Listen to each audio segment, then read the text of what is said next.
The drama, which started in Madhya Pradesh, has now reached the Indian president's doorstep. Congress thought it had a fighting chance in Madhya Pradesh Rajya Sabha election. Instead, it ended up with 0 seats.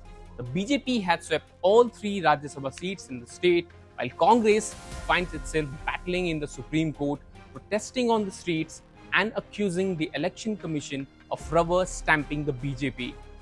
Meenakshi Natarajan को Bharatiya Janata party को blame करने के बजाय, supreme court का दरवाजा खटखटाने के बजाय ये सोचना चाहिए घर का भेदी कौन है। ये जानबूझकर इनने फर्जी पेपर भरा क्योंकि ये खुद चाहते थे कि कांग्रेस का जो कैंडिडेट है उसका नॉमिनेशन कैंसिल हो। On another hand, Jharkhand, what the returning officer was done, the BJP sponsored corporate candidate, he didn't even mention his name properly in the column. 2 columns didn't filled at all. The nomination paper was totally wrong, but return officer accepted that nomination. At the center of this political storm is Congress Rajya Sabha candidate Meenakshi Natarajan. Her nomination was rejected over alleged non-disclosure of a pending court matter. The returning officer's move triggered a massive political controversy and completely changed the Rajya Sabha arithmetic of Madhya Pradesh. But beyond the legal dispute lies a much bigger political story. Was this a paperwork error, or was this Rahul Gandhi's high-risk political experiment gone wrong? Let's break it down.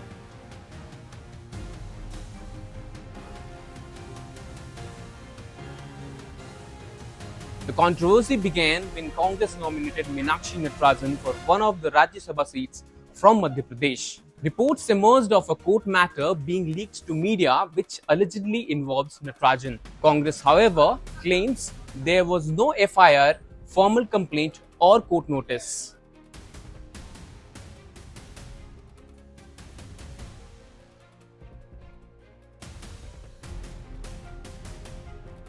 The BJP challenged her nomination, alleging that she had failed to disclose details of a court-related matter from Telangana in her affidavit. The returning officers accepted the BJP's objection and rejected her nomination.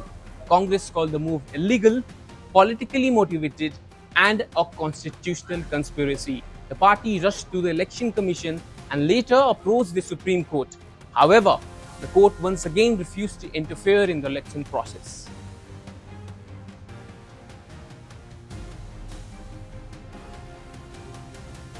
BJP secured all 3 Rajya Sabha seats from Madhya Pradesh. A contest that was expected to be politically competitive ended in a clean sweep for the BJP. For Congress, the setback was immediate and damaging.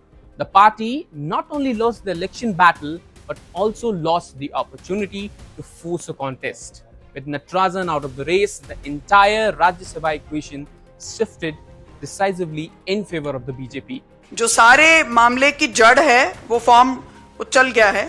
Form 26 है। ये कहा गया कि मेरे द्वारा form 26 में बात को दर्ज नहीं किया गया और तथ्य को छुपाया गया।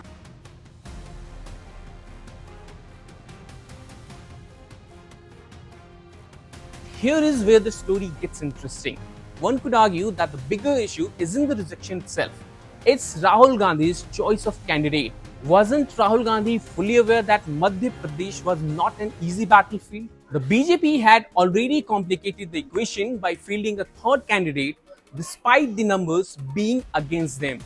Congress was reportedly worried about possible cross-voting and even considered moving its MLAs to Congress-ruled states to keep the flock together. In such a situation, a safer option may have been a heavyweight like Kamal Nath, a veteran leader with deep organizational control and political experience in the state. But Rahul Gandhi chose Meenakshi Natarajan instead.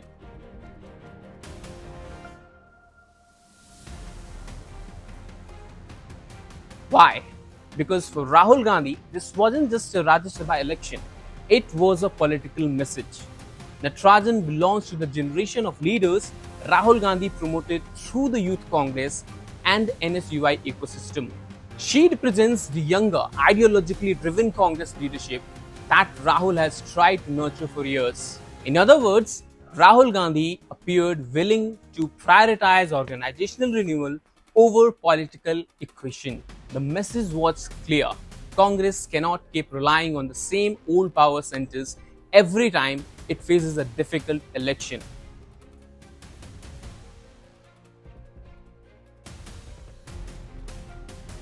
But politics is not about symbolism, it's about execution. That is where Congress appears to have stumbled. Even if the party believed the objection was legally weak, critics argue that a candidate contesting a high-stakes Rajya Sabha election should have left absolutely no room for procedural challenges. As several analysts point out, when facing a politically alert opponent like the BJP, even minor technical vulnerabilities can become major political weapons. That's a wrap from my side. Thank you so much for watching. I'm Ankit, signing off for Times Now Digital. Until next time, take care and keep watching this space for more such videos.